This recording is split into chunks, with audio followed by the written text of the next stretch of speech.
All right, so thank you for the introduction and thank you for having me here today.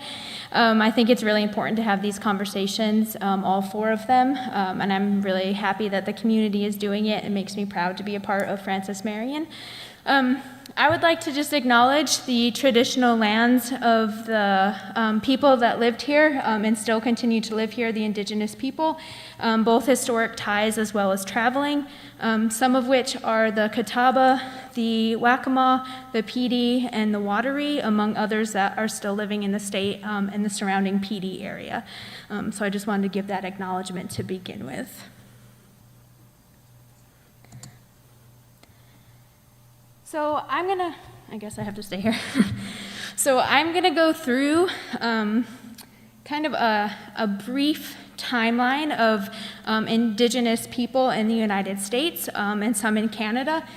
And I'm going to talk kind of like full circle, starting with early on in the United States until today. So there's a whole lot of things to cover, and I just found a few things, picked a different themes that I think are most important to Indigenous peoples today that are circulating in research and social media and other Indigenous accounts, and then kind of bring it back to what's going on. So beginning with settler colonialism, this is a term that seeks to replace the original population of Indigenous peoples living in this territory with a new settler or new society of settlers. It was the concept of destroying to replace. So destroying language, destroying religion, destroying culture to replace it with a dominant religion, culture, and language here, specifically in the United States.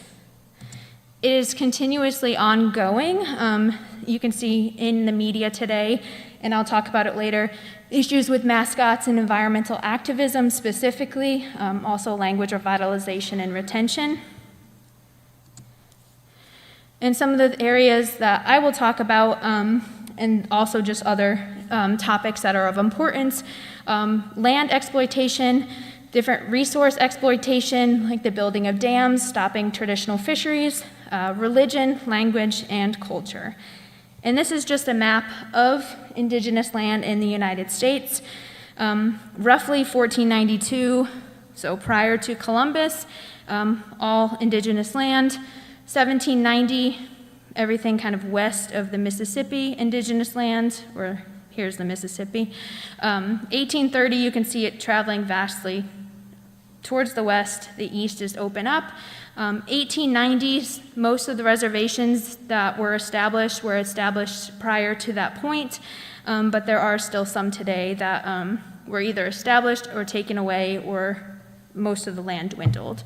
So here is today a rough map of Indigenous land and reservations in the United States, and it would be all the black areas. So I am an anthropologist. The field of anthropology has a contentious relationship with Indigenous people. We have done a lot, especially in the past few decades, to not make that relationship contentious anymore. A lot of cultural protocols, IRBs, ethical programs that we have to do. But I want to start with this term in anthropology. It's called salvage ethnography. It was a time when anthropologists and other researchers were going out to gather as much information as they could from what they deemed as a quote-unquote vanishing race. So they believed in the late 1800s that Native Americans were going to not continue to exist after a certain point. They were going to become extinct. So they wanted to send people out to record as much information as possible, meaning language, I'll put that up there, languages, aspects of religion, material culture, and I'll stop there and talk about those. But a lot of data was collected in order to preserve it because they thought that, again, this race was going to vanish, they were going to become extinct, and they weren't going to be able to have this information anymore. So sending out researchers and anthropologists, maybe some historians in there, to gather information in order to send it to museums to kind of quote-unquote preserve it. Oftentimes the languages were recorded with a phonograph. It was a kind of a device that was used at the time. Looks sort of like a record player. So it was recorded onto wax cylinders, and then they were sent to museums, and a lot of them still exist today. Tribal members can go and listen to these wax cylinder recordings that kind of survived the test of time. So they didn't melt before they got to a museum. They weren't destroyed, but some of them are still preserved in museums on the East Coast. And then material culture was also taken from museums, and I say taken because oftentimes it was taken. It was sent there to preserve it, or what they thought would be preserving it, so that they would have all these objects there, like clothing, tools, bags, for future generations to study. And then also, measurements were taken of living and deceased Native Americans, and oftentimes the remains were taken from where they had been buried or from scaffolds, depending what tribe you were looking at, sent to museums, again, for further research and study, the different bone length, cranial capacity, and in other ways. So today, a lot of museums still have funerary objects and skeletal remains from Native Americans, and many, not just in the United States, but around the world, are working with Indigenous tribes to repatriate these objects, to bring them back to the tribe so they can be reburied again or back to where they need to be. But it's a long road, and some museums are just starting it, and some have been in the kind of the media, maybe not doing enough lately. This concept of imperialist nostalgia means that you're making this racial domination seem innocent, this yearning for what you have destroyed. Renato Rosaldo is an anthropologist, and he talked about this in relation to salvage ethnography, how people were trying to make this seem innocent, what they were doing, because it was for the good of further generations.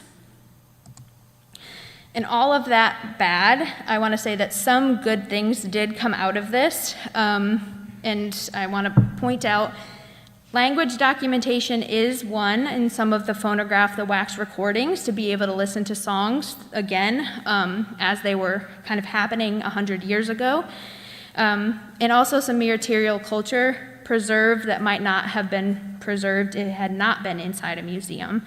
So some museums, they're getting better about relationships with Indigenous people, allowing them to come into the collections, view the objects, put any restrictions on them, saying that only males can look at this, only females can look at this, it can only be looked at a certain time of year.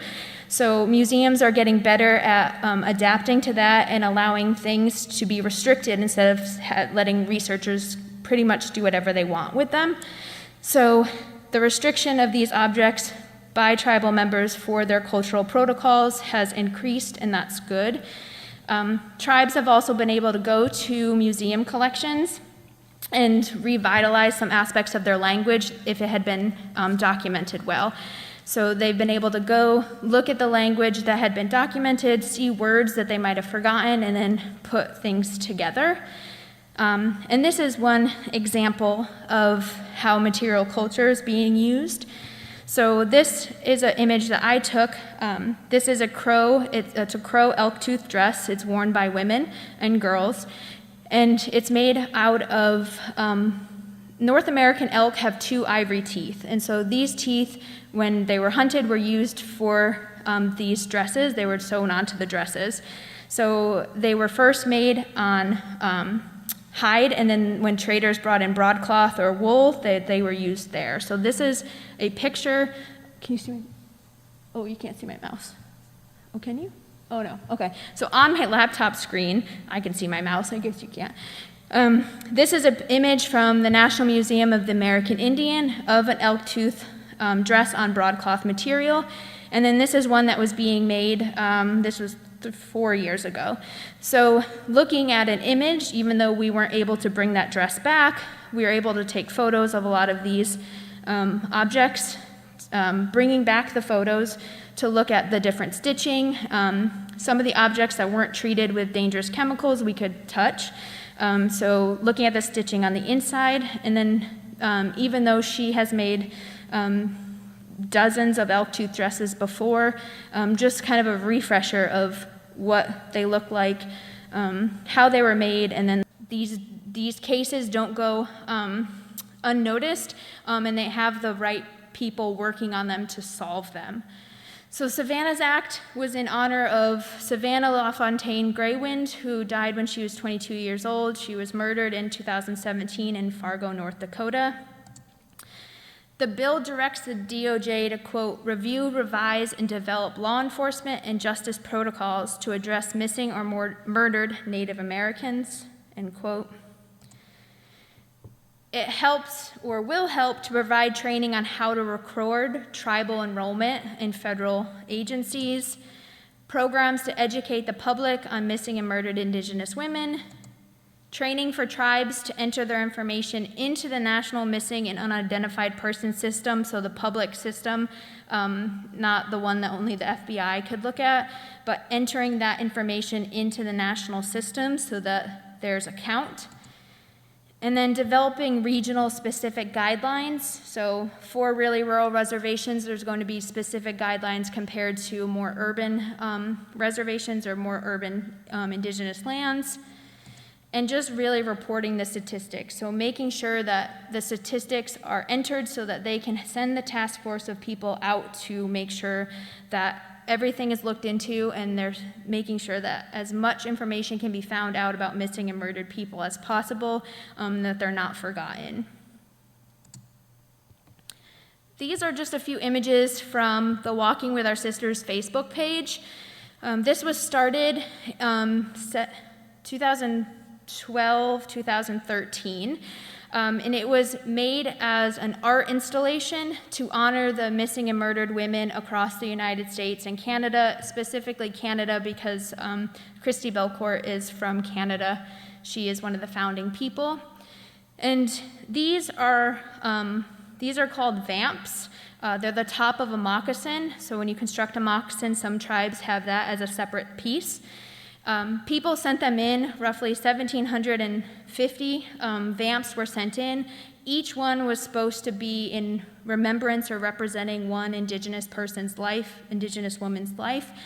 And the reason why that vamps were used is because it's supposed to mimic an unfinished moccasin, and it is calling to attention the unfinished life of these women. So people from all over the world sent them to this exhibit, and it traveled to different places in Canada. They had cultural ceremonies that went along with it. And then just this last summer, COVID kind of got in the way, but they were gonna have a closing ceremony for these vamps that they would either be burned in a sacred fire by elders in those communities in Canada, or you could ask to have yours back and they would send them back if you sent postage.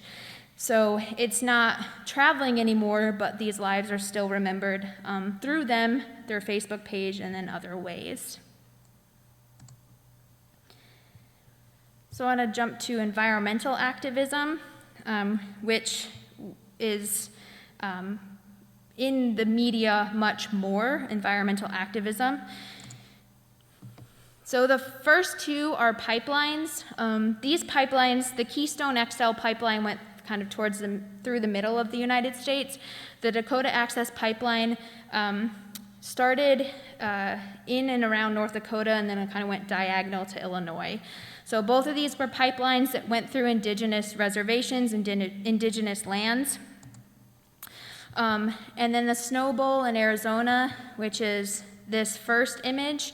So the Snow Bowl in Arizona, if anyone's ever been, it's a ski resort, but it's built on sacred mountains, the San Francisco Peaks.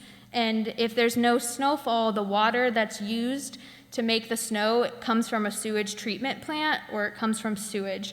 So you're literally just dumping sewage water on a sacred site for a lot of Indigenous people in the Southwest area of the United States. So people are protesting that happens, that people shouldn't be skiing there, and then if there's no snow, it shouldn't be made out of water that comes from sewage. So desecrating these sacred areas. I just kind of talked about that, but, oh, where's the next one? Okay.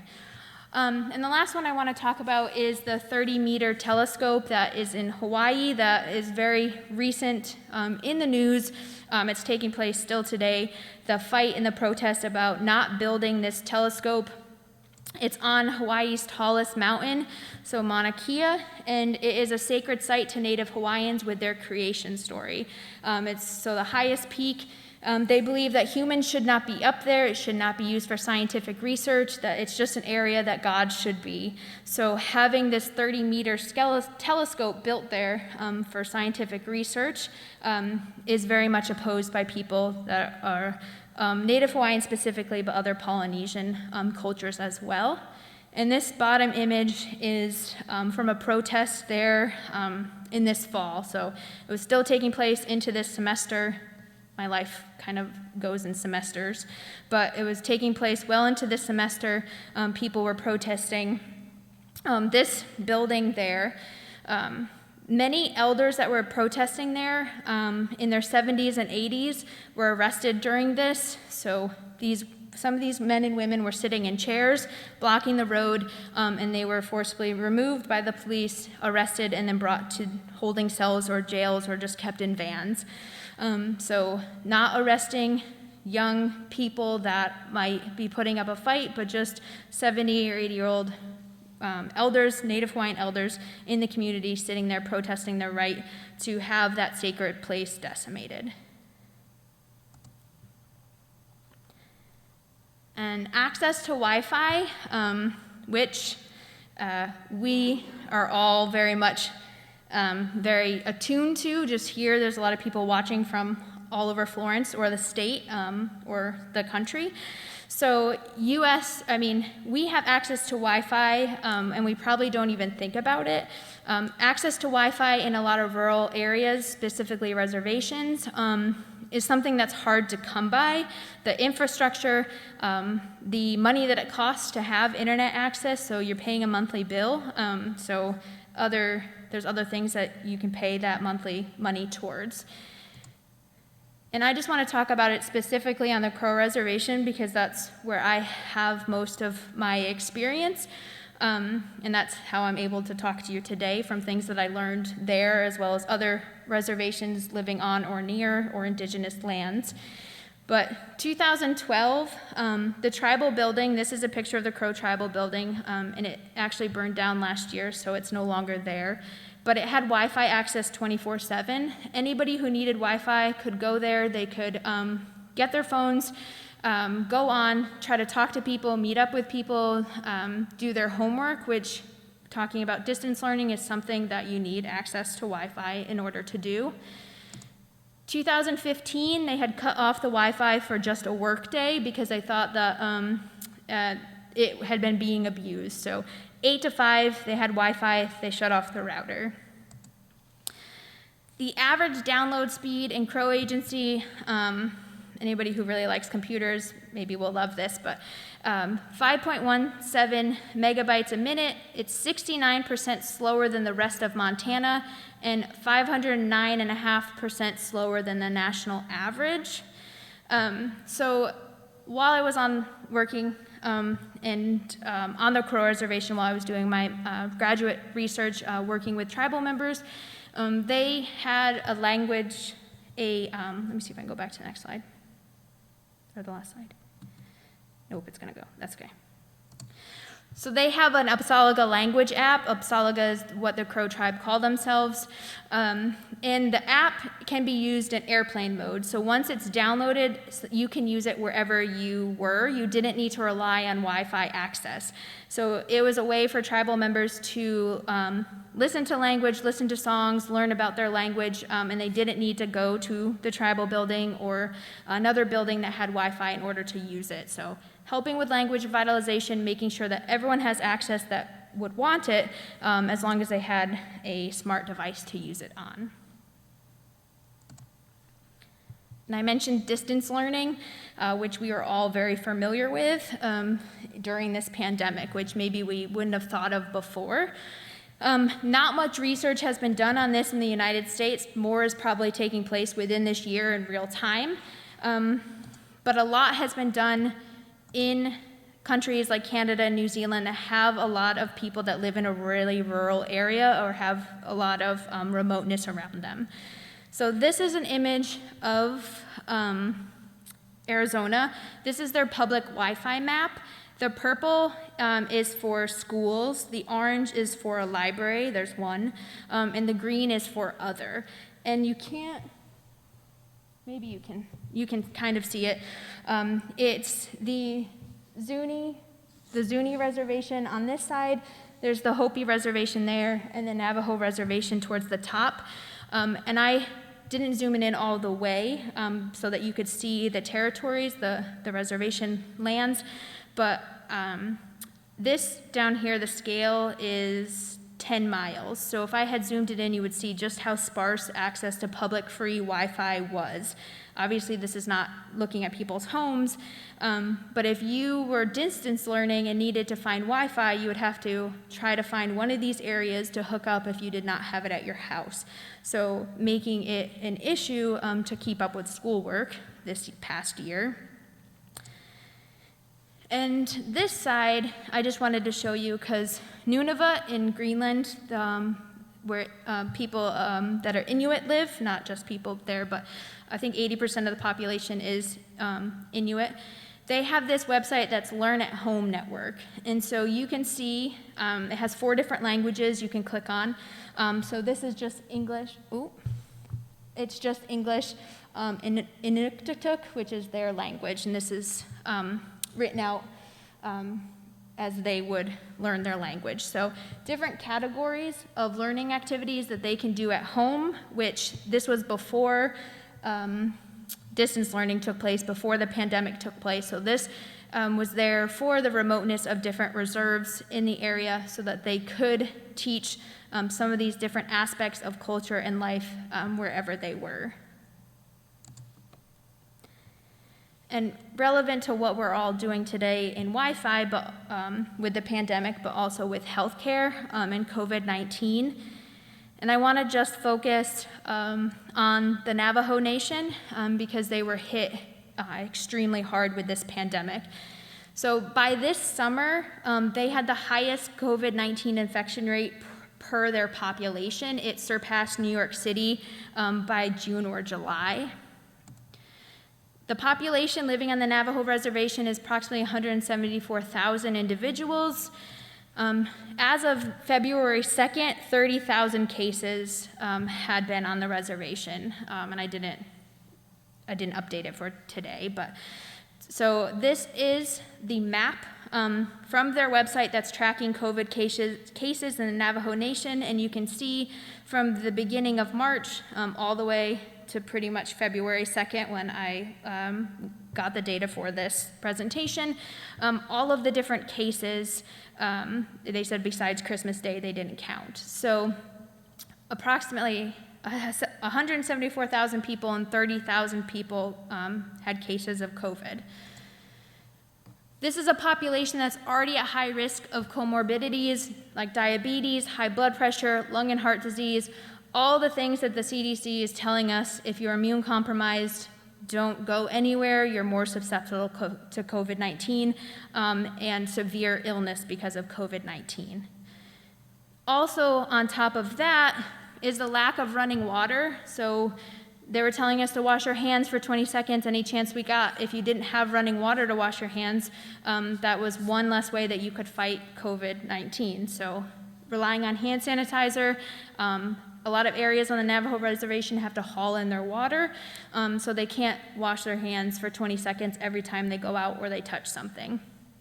Also medical facilities and housing, multiple generations of people living in one house. So you have children going out, being raised by grandparents, and not wanting to infect the grandparents, but a lot of elders passed away in Indigenous communities because of COVID-19. And I just wanted to put this because I think it's a really astounding fact that there's one hospital within 110 miles of Gallup, New Mexico, and you can see Navajo Nation is right here, New Mexico is right there, and it only has 8 intensive care beds. So when we think of the population here, and I didn't look up the numbers of intensive care beds, but drastically less than what most of the population of the United States has access to, and I say most, we're in a very rural area, so still not going to be as much here as other places. And one more note from that slide. As of this summer, they hadn't received any money from the CARES Act of the millions of dollars that were supposed to be sent to tribal nations. But this fall, they started sending money out finally for that, for COVID relief, infrastructure, and to help fight the virus. So IHS stands for Indian Health Services.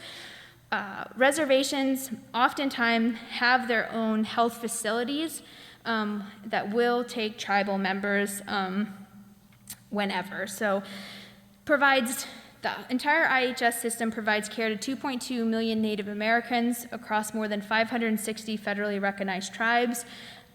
And this is just federally recognized tribes. So South Carolina has one, the Catawba, but there's other state recognized tribes, but not necessarily having the resources to be able to go to IHS. It's underfunded, and that means that it's forced to limit its services. There's oftentimes different departments in the hospital that are taken out because they're not able to fund it and they need to go to the emergency room or something like that. Hard to get staff and people to work there in these facilities. Oftentimes it's a really remote area. And there's a lot of racial discrimination at hospitals in the United States and Canada, just assuming that because someone is Indigenous, they might not be there they might not actually be sick, stereotyping them in racial discrimination on domestic abuse and substance abuse and not actually helping them. I just read an article about a woman in Canada that one of my colleagues had sent, that she was refused service at a hospital, and she ended up having to give birth on her own, and the baby was stillbirth. It did not make it. And there was also in the media just a month ago, a woman recorded herself being treated again in Canada. She had her phone recording. They didn't know. They thought that she was not conscious, and all the racial slurs that they were saying about her just for being First Nations in Canada. Native Americans' life expectancy is 4.4 years less than other races in the United States. So it's quite a bit lower than other ethnicities in the United States currently. And this image is from the Crow and Northern Cheyenne Hospital in Montana. So it's there for the entirety of the Crow Reservation and the Northern Cheyenne Reservation, which is the top of its kind of right corner. So the unemployment rates and poverty for Native communities. Here's just one statistic from the U.S. Census Bureau in 2014. American Indian, Alaskan Native families are more likely than Caucasian and Asian families to live in poverty.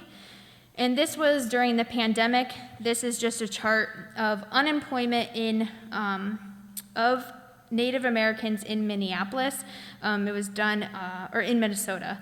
And so it had been about 1,000 people, which isn't a huge amount of people, but they're kind of just getting started trying to look at the unemployment during the pandemic for different ethnicities of people living there from January through June. And Native Americans are this, I guess, a light blue, or it looks dark blue up there, this dark blue line, and you can see that how it sharply rose for Native workers around April, and then it started to kind of level off as people got their jobs back. Some of the sources say it's because a lot of Indigenous people in that area are working for like national park services that had been closed and things like that. But they're doing more research to look at Native American unemployment during the pandemic specifically. So I want to look at mascot issues for a few slides. Mascot issues in the United States have been going on pretty much since the beginning of the United States. July of 2020, the Redskins did change their team name.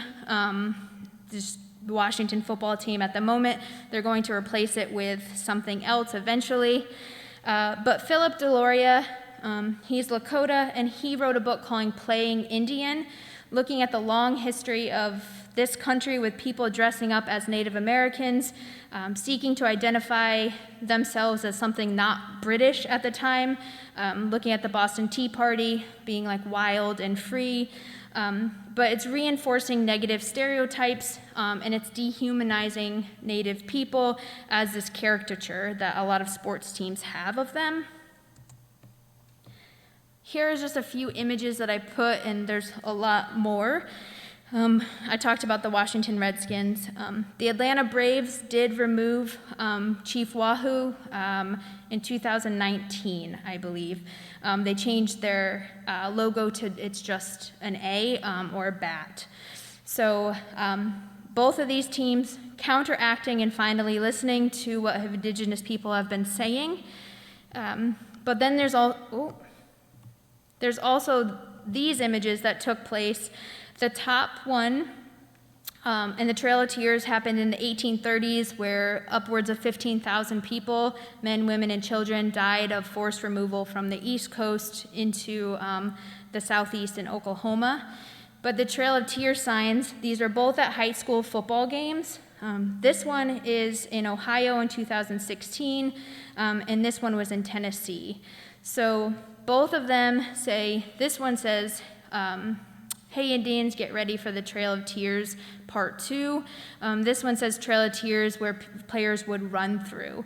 So using these instances of mass genocide, really, to pump up their teams to play a school that has a population of Indigenous people there. And this is from Not Your Mascot, from their social media, saying, it's saying, not your mascot, want to dress up and quote unquote play Indian, don't do it halfway, get your clothes stolen and your hair cut against your will, and this is talking about boarding schools. So saying, you know, if you're gonna do it, then do the bad aspects of it too, don't just do this for sporting events. But this quote at the bottom, by Tara Huska, who is the co-founder of Not Your Mascot. She says, the racist treatment of Indigenous peoples and the use of red face of Indigenous people has become intertwined with this team pride and the sense of you're not a real person and I'm just wearing my version of you, which we can kind of see in this Chief Wahoo image, this like glorified caricature of Indigenous people.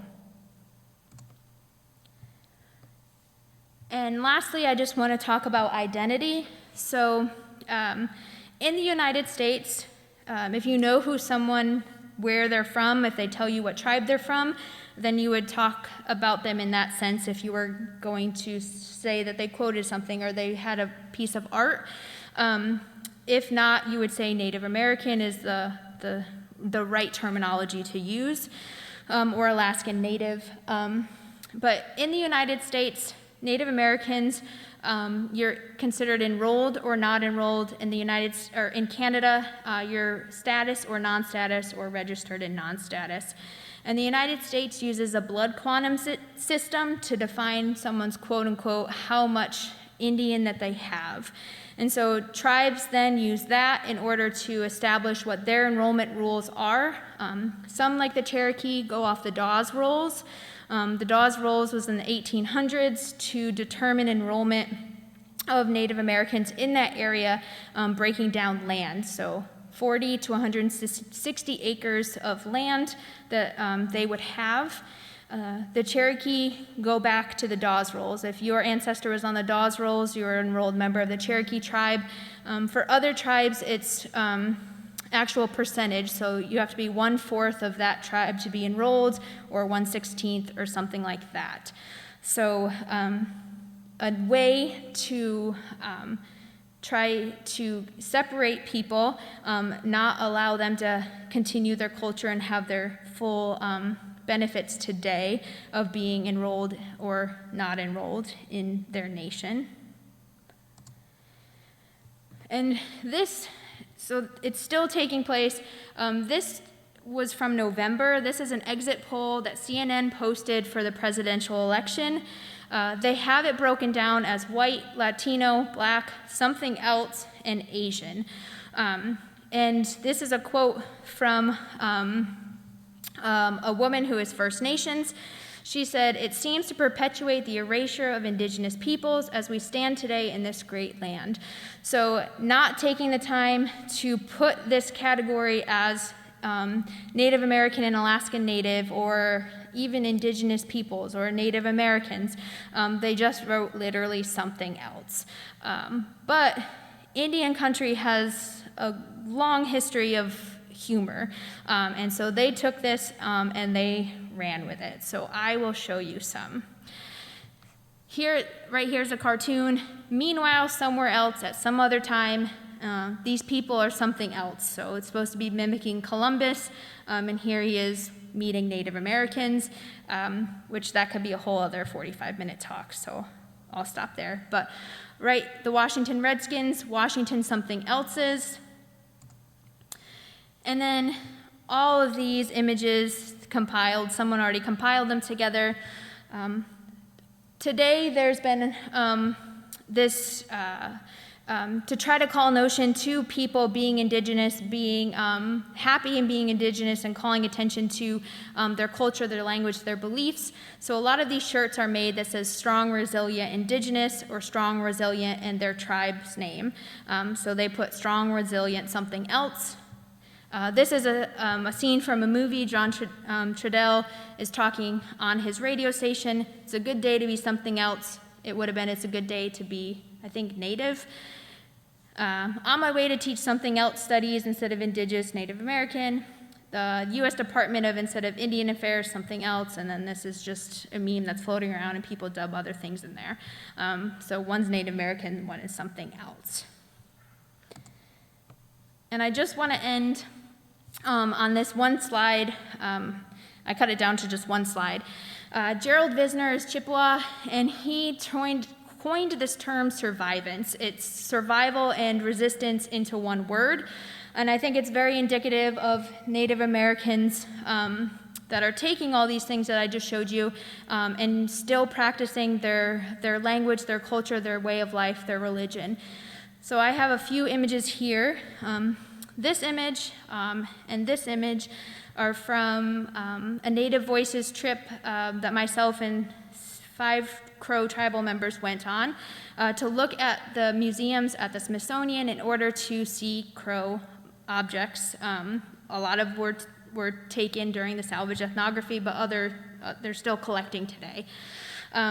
So this is Dana Old Coyote, and he's looking at arrow bags, so bow and arrow bags. He's looking at the construction of them, and this is a bow that he has in your hand. I guess you can kind of see. So this is a bow that he has in his hand, and he is interested in looking at the bighorn sheep, how that bow was made then to continue to make it today. And this is them, some of them posing in front of the Crow tribal flag. The NMAI has all tribal nations flags up. I don't want to say all, but I say a lot. Digging for traditional foods, these are carrots. Having a national park on your reservation, this is the Nez Perce National Historical Site, and still putting up teepees in the traditional Nez Perce way. Here's the language app I talked about earlier, so language revitalization and retention. Younger generations are using apps, using technology, so why not make language retention and revitalization on that platform? And then I just wanted to show this picture. So this is a picture that I took of my niece like 5 years ago in an elk tooth dress that I talked about earlier. And here's a small girl, I'm not sure her age. She was like 1.5 at the time. But you can see the elk tooth dress. This is on hide. This is on the broadcloth, still continuing to be made hundreds of years later. And then this Crow, the sign on the Crow reservation. So the reservation is open to everyone that is there except for certain parts of the mountains that have a lot of sacred sites on them, or where people are buried. So no trespassing, restricted area only, Crow tribal members, or restricted area, Crow tribal members only, all of those will be prosecuted. To go onto this land, you need to be with a Crow tribal member, and you need to have a pass from the cultural office, so that if any of the law enforcement, the BIA is up there and they stop you, you have your pass. So I wanted to show that, yes, a lot of land has been taken, but there's also restrictions on some of these lands to kind of keep what is sacred and what is part of their culture and their life as least influence as possible. And that is it for me.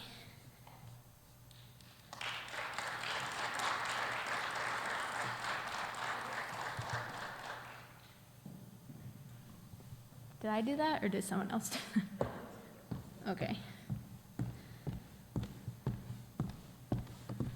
So we're going to take questions now from the audience as well as the audience online. If you're online, you can type in your question and a moderator will say that. If you're in person, you can walk to this mic and ask your question for Dr. Molinari.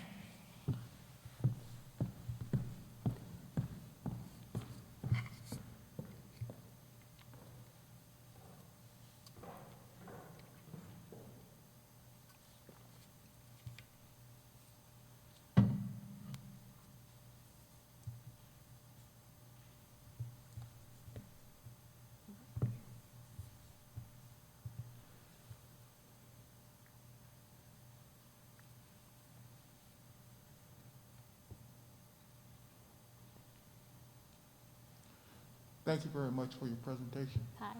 Pete Peterson. I was thinking about your presentation, and I wanted to get your take on Native American in the movies and acting, and because, you know, when I was a kid, we watched the cowboys and Indian movies and so forth, and as I grew up, I suddenly realized that that was not a good view in the military. Had a lot of Native American friends and learned a whole lot from being in the military and being as one as the military is.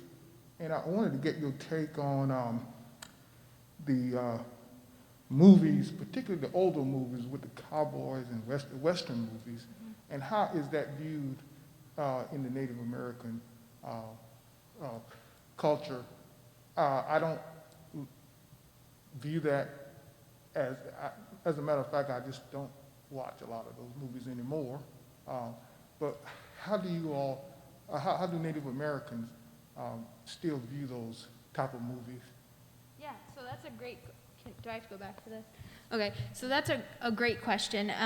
And so I don't know much about the old movies other than most of the time the natives were not played by indigenous people. They were played by European actors or fill-ins or whatever they call. I'm in a theater, I should know, but they would just wear black wigs. So they were not native. They were just played as native people, kind of like the whole mascot dressing up as a native. Today, I do know that they have a lot of, I'm not going to say a lot of Hollywood, some of Hollywood has taken the step to hire indigenous actors and actresses to play the roles of indigenous people. There is still, just recently, some people claiming that they were indigenous and not. But for the most part, hiring people to play the role of an indigenous person, there are only a handful of indigenous actors in the United States and Canada. So not necessarily playing the role of their specific tribe, but at least playing the role of an indigenous person. Hiring linguists and other tribal members to make sure the language is accurate, so it's not just somebody saying something. I know in some of the old Westerns, people who were actually native, they were supposed to say a line and they would just be saying something else. And they've translated it, and there's some YouTube videos about like calling everyone stupid, and they were just supposed to be saying like, I'm here to kill you or something. So Hollywood is changing. The series The Sun on AMC, they actually had an open casting call for Comanche individuals to play the roles of Comanche people. Some of the bigger roles were played by Indigenous people that weren't Comanche, but at least they made the effort to get Comanche people there to play the roles of their people, making sure that the language, some of the clothing, the teepees were accurate to Comanche culture. The Reverend hired linguists too to make sure that they were speaking the right language, the Reverend movie. And there's also a lot of children's cartoons today, like Molly Denali, that are based on Indigenous people, Indigenous language, culture, clothing, and they talk about it. So it's definitely come a long ways, and I don't know much about Old Westerns, but that's a little bit about what I do. Well, thank you very much. Yeah, you're welcome. Thanks for that question.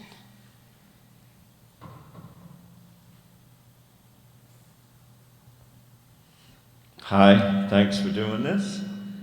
I'm curious and would like your comments about the influx of I'm calling them the Great American Casinos.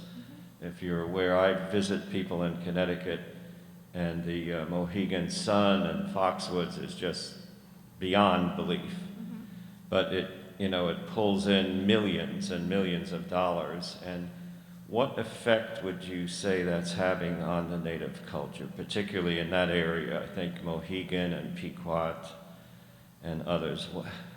How do you look at that? What is it doing to their culture?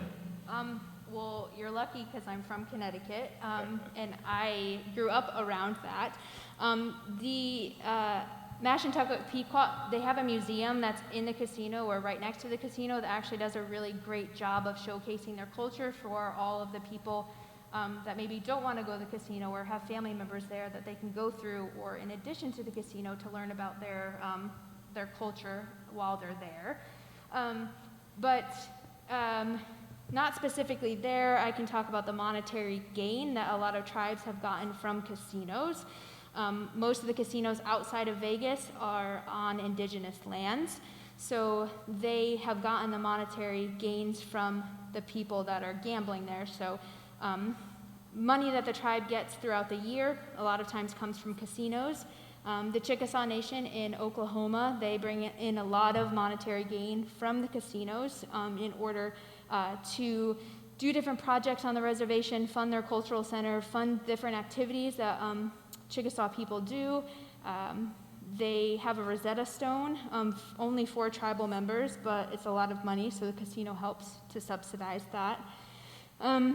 Also, for the Coeur d'Alene tribe in Idaho, they built the casino, they paid it off within a few years, and then any money that casino revenates goes to tribal members, like a savings account that they can get out last time when I was living there, when they were 18.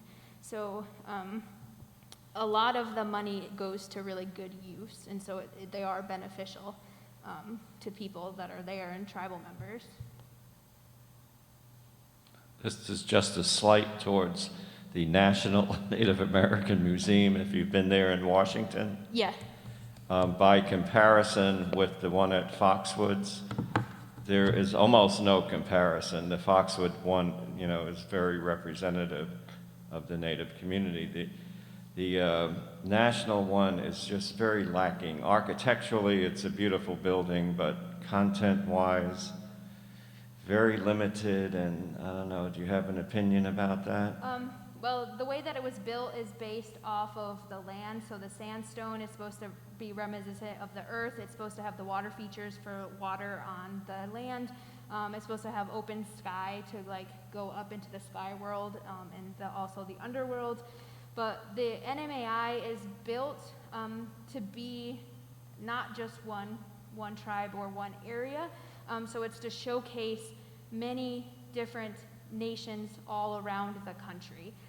So they have the upstairs, they have the exhibits, they have the changing exhibits, but the middle part, because it's so open, it's to showcase people before COVID, oftentimes weekly. We're going there to perform different like live paintings, dances, poetry, songs, and so that is open specifically for, it's not like a design flaw for people to come in and big enough so that when there's a lot of tourists, there's people that you can kind of space out and talk to.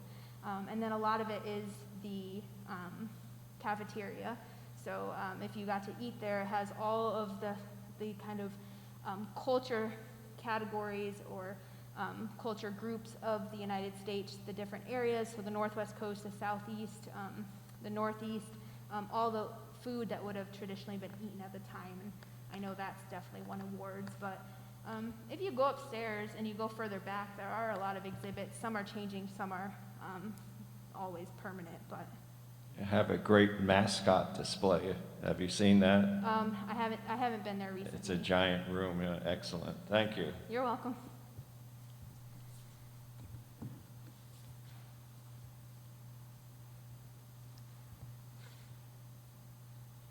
Hello. Hi. I have a question about, was it salvage ethnography? So I understand the way that kind of was done before.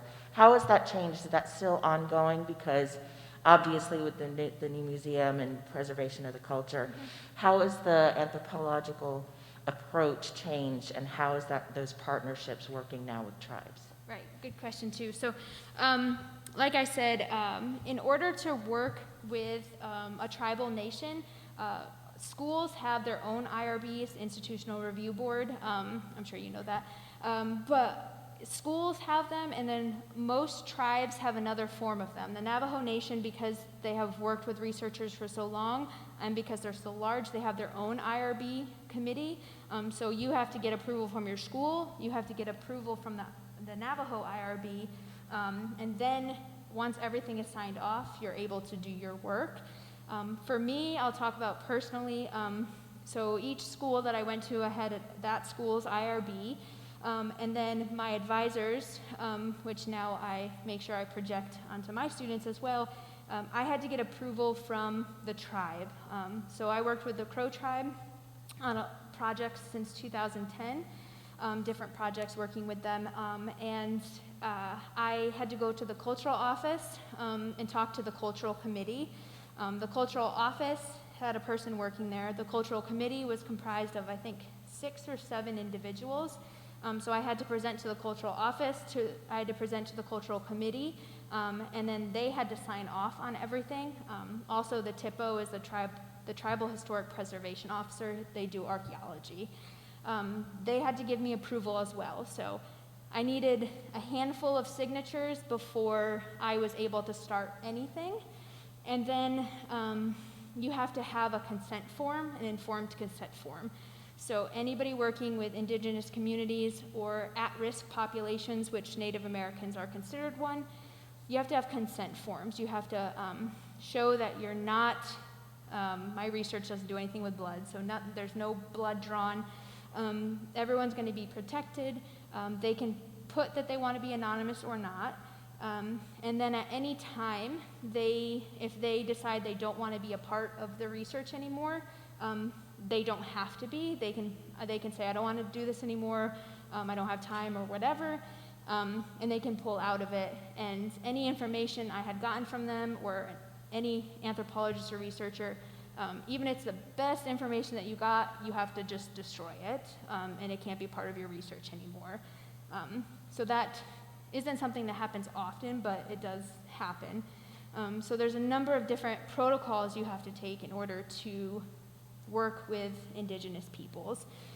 And most of the time we do field work, which is like for months or years, so you get to know people and they trust you, and then they'll start kind of talking to you. So it's not like just going in and saying like, oh, who wants to talk to me today? And they're like, okay, I'm leaving. And then also disseminating it back. So sending anything you publish back, your thesis or your dissertation, having copies if there's a cultural center, a museum, or cultural office, and then at the end of it, having someone sign off. I had someone read them, sign off on them, and say that this can be shared with the public, and you're good to go. So a lot has changed for the better. fortunately, so. That answered your question.